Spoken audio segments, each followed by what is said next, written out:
Very good morning, my dear students. Hi, this is your Anju Miss. Students, in our previous lecture, we have discussed about third physiographic division, that is the peninsular plateau. Today, we are going to discuss about fourth physiographic division, that is the Indian desert. Students, firstly tell me, जब भी आप desert word सुनते हो तो क्या ध्यान में आता है? ऐसी जगह, ऐसा एरिया जहाँ पर सिर्फ रेत ही रेत पाई जाती हो. एग्जैक्टली ऐसा एरिया जहाँ सिर्फ रेत ही रेत पाई जाती हो. लेकिन स्टूडेंट्स, इसके साथ साथ कुछ और भी फीचर्स हैं डेजर्ट के, तो वही आज हम जानेंगे कि क्या फीचर्स हैं इंडियन डेजर्ट के. So students, the Indian desert lies towards the western margin of the Aravalli hills. जो इंडियन डेजर्ट है वो कहाँ पाया जाता है? जो अरावली हिल्स का वेस्टर्न मार्जिन है उसकी तरफ. Let me show you this on the map. तो स्टूडेंट्स, आप यहाँ देख सकते हैं मैप पे, ये क्या है? अरावली रेंज. और इसके वेस्टर्न मार्जिन में है ना, वेस्टर्न मार्जिन में इस तरफ को है ना, ऊपर को थोड़ा है, ऊपर को नॉर्थ है, इस तरफ को क्या है? The great Indian desert. Okay, it is an undulating sandy plain covered with sandy dunes. वहाँ पर कैसे सैंडी प्लेन्स हैं? अनड्वेल्टिंग. अनड्वेल्टिंग क्या होते हैं? जो इस तरह से पहले ऊपर को फिर नीचे को इस तरह से वहाँ के प्लेन्स पाए जाते हैं, सैंडी प्लेन्स. और वो किससे कवर होते हैं? सैंड ड्यून से. अब सैंड ड्यून्स क्या होते हैं? सैंड ड्यून्स होते हैं रेत के पहाड़ जो कैसे बने हो? विंड की वजह से. अब देखो, जब वहाँ पर रेगिस्तान में विंड चलती है तो वो अपने साथ क्या लेके आती है? रेत लेके आती है ना, और वो जगह जगह पे रेत गिर जाती है. वैसे ही वो रेत जो है इकट्ठी होने लगती है और ऊंचे ऊंचे पहाड़ बन जाते हैं वहाँ पे, जिन्हें हम क्या कहते हैं? Sand dunes. इस रीजन में बहुत ही कम रेनफॉल होता है, बिलो 150 मिलीमीटर पर ईयर. इतना कम कि पूरे साल में 150 मिलीमीटर से भी कम बारिश होती है इस रीजन में. It has arid climate with low vegetation cover, जिसकी वजह से यहाँ पर जो वेजिटेशन है वो भी बहुत कम है. Streams appear during the rainy season, और जो छोटी मोटी नदियाँ दिखाई देती हैं वो सिर्फ रेनी सीजन के दौरान दिखाई देती हैं. जब रेनी सीजन ख़त्म होता है उसके बाद वो नदियाँ डिसअपीयर हो जाती हैं. और अगर हम इस रीजन की लार्जेस्ट रिवर की बात करें तो वो है Luni river. Luni is the only large river in this region. Okay. Barchans cover larger area. अब barchans क्या होते हैं? यहाँ पर barchans पाए जाते हैं. होते क्या हैं? Crescent shaped dunes. ऐसे रेत के पहाड़ जिनकी शेप कैसी होती है? क्रीसेंट. क्रीसेंट कैसी होती है? आपने मून देखा होगा, क्रीसेंट मून ऐसे कर्व्ड लाइक स्ट्रक्चर. ओके, जो कर्व्ड लाइक स्ट्रक्चर में जो सैंड ड्यून्स पाए जाते हैं उन्हें कहा जाता है barchans. But longitudinal dunes become more prominent near the Indo Pakistan boundary. और अगर हम इंडो पाकिस्तान बाउंड्री वाली तरफ देखें तो वहाँ पर जो ड्यून्स पाए जाते हैं वो लॉन्गिट्यूडनल ड्यून्स पाए जाते हैं. तो बच्चों, इस तरीके से हमने फोर्थ फिजियोग्राफिक डिवीजन के बारे में भी जान लिया कि जो इंडियन डेजर्ट है वो कहाँ पर है? अरावली हिल्स के वेस्टर्न मार्जिन्स की तरफ. और यहाँ पर अनड्वेल्टिंग सैंडी प्लेन्स पाए जाते हैं जो किससे कवर हो जाते हैं? सैंड ड्यून से. यहाँ पर जो रेनफॉल है वो बहुत ही कम होता है और इस वजह से इस रीजन में जो वेजिटेशन कवर है वो भी बहुत कम है. और जो छोटी मोटी स्ट्रीम्स रेनी सीजन्स में निकलती हैं वो रेनी सीजन के बाद डिसअपीयर हो जाती हैं. और यहाँ की जो लार्ज रिवर है उसका क्या नाम है? लूनी रिवर. यहाँ पे बार्चन्स पाए जाते हैं. और अगर हम इंडो पाकिस्तान बाउंड्री की तरफ देखें तो वहाँ पे लॉन्गिट्यूडनल ड्यून्स हैं.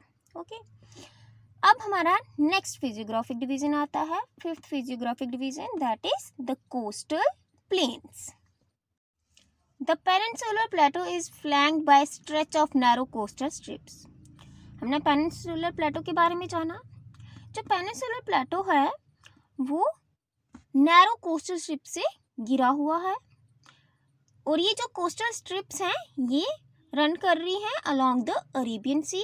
अगर वेस्ट की तरफ देखें तो ये अरेबियन सी के अलोंग रन कर रही हैं, और ईस्ट की तरफ देखें तो ये बे ऑफ बंगाल के अलोंग रन कर रही हैं. ठीक है. अगर आप इस मैप में देखें तो ये जो है ये वेस्ट की कोस्टल स्ट्रिप है, या कोस्टल लाइन भी बोल सकते हैं, जो अरेबियन सी के साथ साथ रन करती हुई आ रही है। और अगर इस तरफ देखोगे तो ये है ईस्टर्न की कोस्टल स्ट्रिप। ओके, और इस तरफ क्या है, बे ऑफ बंगाल, इसके साथ साथ ये चलती आ रही है। ओके, यानी कि अगर हम बात करें कि वेस्टर्न घाट्स यहाँ पे क्या थे, वेस्टर्न क्या है, वेस्टर्न घाट्स है ना, तो इस तरफ क्या है, अरेबियन सी। ऐसा नहीं है कि वेस्टर्न घाट के बाद सीधे अरेबियन सी आ जाती है, पहले यहाँ पर एक प्लेन एरिया आता है, बिल्कुल यहाँ प्लेन एरिया आता है जिसे कोस्टल प्लेन कहा गया है। Okay, the western coast sandwiched between the western Ghats and the Arabian sea is a narrow plain. जो वेस्टर्न कोस्ट है वो नैरो प्लेन है, जो कि किसके बीच में सैंडविच्ड है, वेस्टर्न घाट्स एंड अरेबियन सी के बीच में। इट कंसिस्ट ऑफ 3 सेक्शंस, और इन जो वेस्टर्न कोस्ट है उसके कितने सेक्शंस हैं, 3 सेक्शन। जो नदर्न पार्ट है कोस्ट का उसे कोंकण कहा जाता है, जो कि मुंबई से गोवा तक का है। जो सेंट्रल स्ट्रेच है उसे कन्नड़ प्लेन कहा जाता है, वाइल जो साउदर्न स्ट्रेच है वो उसे कहा जाता है मालाबार कोस्ट। बच्चों आप इस मैप में देख सकते हैं, जो ये है ये कौन सा है, कोंकण, एंड जो यहाँ पर कर्नाटका की तरफ है ये है कन्नड़, एंड ये नीचे सदर्न में मालाबार कोस्ट। ओके, तो ये हमने जाना वेस्टर्न कोस्ट के बारे में। अब बात आती है ईस्टर्न कोस्ट की। The plains along the bay of Bengal are wide and level. जो बे ऑफ बंगाल के अलोंग प्लेन्स हैं, यानी कि ईस्टर्न कोस्ट जो है वो बहुत ही वाइड है और लेवल है। In the northern part, it is referred to as the Northern Sircar, while the southern part is known as the Coromandel Coast. यानी कि इसकी 2 ही सेक्शन हैं, northern Sarkar and Coromandel coast. ये देखिए बच्चों मैप में, ये जो है नॉर्दर्न सिरकार और ये Coromandel coast. Okay, large rivers such as Mahanadi, Godavari, Krishna and Kaveri have formed extensive delta on this coast. जो बड़ी बड़ी रिवर्स हैं जैसे महानदी, गोदावरी, कृष्णा, कावेरी, ये इस कोस्ट पे आके डेल्टा बनाती हैं। अब डेल्टा क्या होता है बच्चों, finger like projection is known as delta.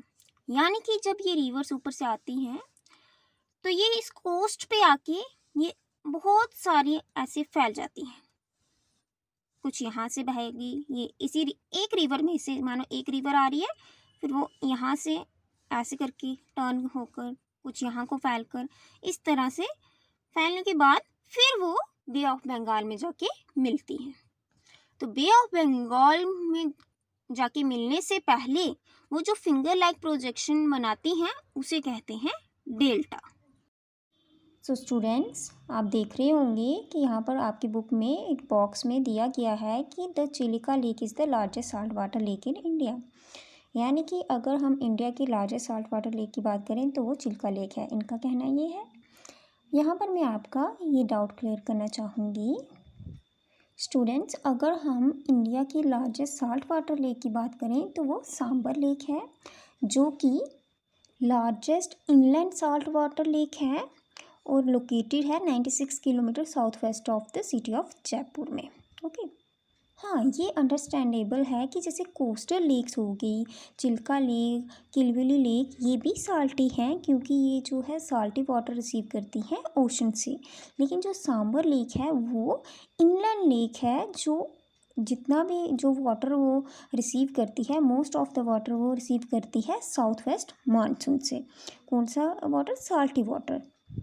वहीं अगर हम चिल्का लेक की बात करें तो वो ब्रैकिश वाटर कोस्टल लेक है इंडिया की, जो उड़ीसा स्टेट में पाई जाती है। ब्रैकिश का मतलब होता है पार्शली सैलिन वाटर, यानी कि नमकीन तो है लेकिन उतना नमकीन नहीं है, पार्शली नमकीन वाटर है इसका।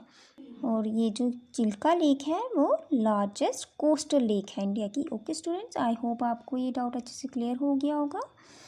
और अगर हम बात करें सरफेस एरिया की, तो सांबर लेक का जो सरफेस एरिया है वो अराउंड 200 स्क्वायर किलोमीटर है, और चिल्का लेक का जो सरफेस एरिया है वो अराउंड 1160 स्क्वायर किलोमीटर है। ओके, बट रिमेंबर स्टूडेंट्स, जो चिल्का लेक है वो ब्रैकिश वाटर लेक है। ओके, यानी कि partially सैलिन। So students, that's all for today. Thank you and have a nice day.